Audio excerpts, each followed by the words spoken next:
Oi, meus amores! Estamos aqui para mais uma aula nossa.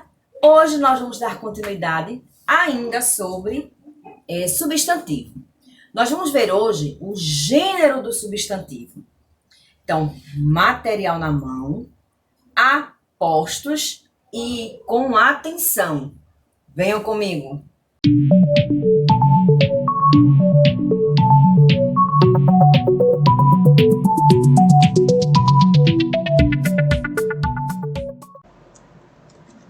Bem, o nosso assunto é sobre o gênero do substantivo, mas antes de nós iniciarmos, vamos dar aquela lembrada do que seja substantivo.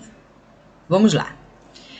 Substantivo é tudo o que nomeia as coisas em geral. Substantivo é tudo o que pode ser visto, pego ou sentido. Substantivos são palavras que dão nome aos seres. E substantivo é tudo o que pode ser precedido de artigo. Lembrem-se disso. Esses são conceitos do substantivo. Vamos ver agora, então, o nosso assunto de hoje. Gênero do substantivo. Então, no gênero do substantivo, nós temos o quê? Os substantivos, quanto ao gênero, são masculinos ou femininos. Quanto às formas, eles podem ser. Então, quando vocês aprendem sobre gênero do substantivo, a gente geralmente associa isto a um masculino e ao feminino. Ok, perfeito. Só que o gênero do substantivo ele vai um pouco mais além do que é apenas masculino e feminino. E hoje nós iremos fazer um aprofundamento maior em relação aos gêneros. Acompanhe aí, em relação, neste caso, às formas de como estes gêneros são apresentados. Nós temos aí o que nós chamamos de biformes. A ideia da palavra biforme já está dizendo duas formas. Então, são os que apresentam duas formas, uma para o masculino, outra para o feminino. São essas palavras comuns que a gente sempre aprende. Menino, menina, traidor, traidora, aluno, aluna. Então, nós temos as duas formas. Uma para representar o que é o masculino e a outra para representar o que é feminino. Eu digo aí que é uma forma de como o gênero se apresenta, que é o biforme. Apresenta uma para um tipo, que é o masculino, e a outra para o feminino. Agora, nós temos a forma uniformes. Então, que formas são essas? São os que apresentam apenas uma forma para ambos os gêneros, tanto feminino quanto masculino. Os substantivos uniformes recebem nomes especiais, que são os seguintes. Então, os uniformes, eles são divididos em 3 grupos que vocês irão ver agora. O primeiro deles aí é o comum de 2 gêneros. O que é o comum de 2 gêneros? São os que têm uma só forma para ambos os gêneros. Então, eu uso este substantivo tanto para o masculino quanto para o feminino. Mas qual é a característica dele? São os artigos, pois são os artigos distintos, que são os artigos diferentes, que vai identificar a quem está se referindo esse substantivo. Quando eu falo o menino, por exemplo, é um ótimo estudante, o menino é um ótimo estudante. A menina é uma ótima estudante. Então, eu tenho a palavra estudante, que não houve modificação nela, tanto para indicar que o menino é estudante, quanto a menina é estudante. Tá bom? Então, preste atenção nisso, quando eu me refiro a comum de 2 gêneros. Então, é o único substantivo que eu uso ele sem modificá-lo tanto para o feminino quanto o masculino. Apenas o artigo é que vai diferenciá-lo. Tenho aí alguns exemplos para vocês. Tenho aí, ó, o ou a estudante, o ou a porta-voz, o ou a mártir, o ou a agente, o ou a médium, o ou a puxa-saco, o ou a imigrante, o acróbata ou a acróbata, o intérprete ou a intérprete, o patriota ou a patriota, o protagonista ou a protagonista, o lojista, a lojista. Então, vocês veem que só apenas os artigos que foram trocados aí, mas a palavra ela continua a mesma. Isso eu uso para comum de 2 gêneros. Vamos ver agora o sobrecomum. O sobrecomum são os que têm uma só forma e um só artigo para ambos os gêneros. Então, neste caso do sobrecomum, o que acontece? É a mesma palavra, serve tanto para o feminino quanto para o masculino, e também o artigo, ele não é modificado neste caso.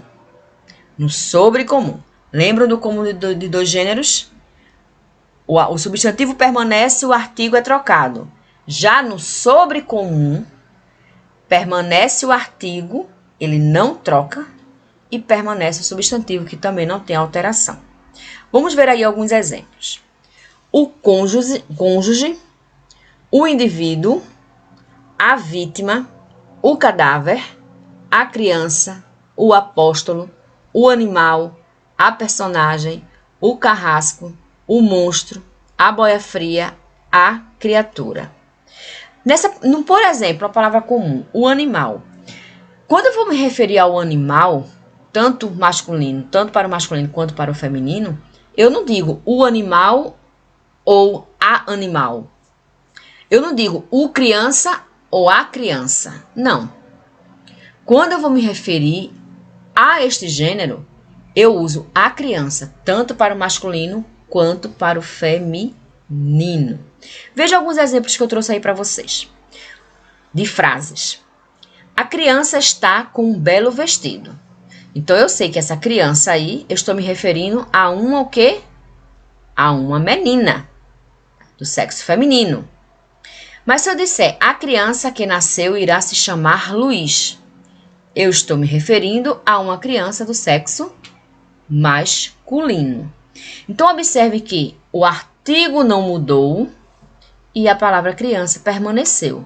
Então, quando o artigo e a palavra ficam inalteráveis, tanto para indicar um feminino quanto para indicar um masculino, eu chamo a este gênero de sobrecomum.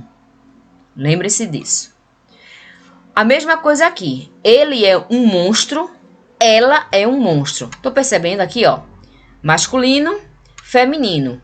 Mas aqui, ó, o artigo não mudou, o substantivo não mudou.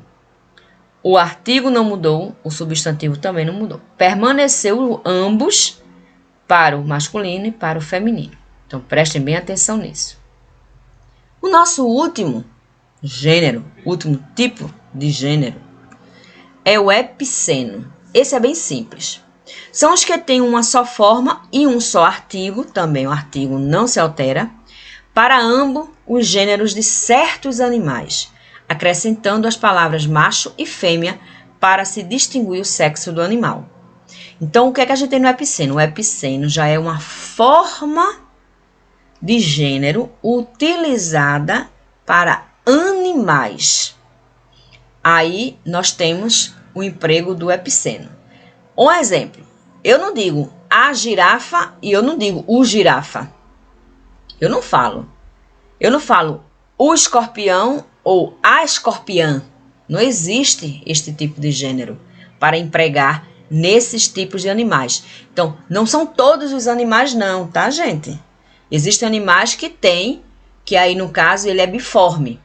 No caso eu tenho aí o bode, a cabra, o homem, a mulher. Então eu tenho aí o gênero biforme, porque eu tenho aí os 2 gêneros, um para representar o masculino, o outro para o feminino. Lembre-se disso. Mas em alguns animais, eu preciso fazer essa diferença usando a expressão macho e a expressão fêmea. Senão, eu não vou conseguir identificar na minha frase ou no meu contexto, a que sexo este animal está se referindo, se é ao feminino ou ao masculino. Então, a gente tem aí a girafa, o escorpião, a arara, a anta, a cobra, o tatu, a águia, a andorinha, a formiga e o canguru. A gente não olha para a formiga e diz assim, a formiga ou o formigo. A gente não usa essas expressões. A gente vai usar aí macho ou fêmea para distinguir. Tá? Então, nós temos aí a cobra fêmea foi morta pelo caçador. A cobra macho está no zoológico. Então, vocês viram que a cobra, o artigo e o substantivo não mudaram. Permaneceram o mesmo. Já é necessário colocar, né? É necessário empregar fêmea ou macho para distinguir ambos os animais. Ok, meus amores. Então, lembrando que, fora que isso que a gente sempre aprende, masculino e feminino, a gente tem aí o biforme, que é o comum mesmo, que a gente já está acostumado, né? Os substantivos do masculino e do feminino são usados para as duas formas. E o uniforme, que a gente tem aí 3 tipos. O comum de 2 gêneros, temos o sobrecomum e o epiceno.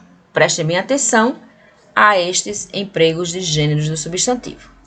Vamos ficar por aqui hoje com a nossa aula. Espero que vocês tenham assimilado melhor e mais ainda o conteúdo. E vou deixar aí com vocês uma frase que diz o seguinte: a leitura aumenta a cultura, além de alegrar, emocionar e fazer pensar. Então, a gente lê independente do local onde a gente esteja. E leitura é fundamental para nosso aprendizado e para aumentar os nossos conhecimentos. Isso é uma frase de Anna Spice, tá? Espero que vocês tenham gostado da aula de hoje. Fiquem com Deus e um beijo enorme. Até a próxima aula.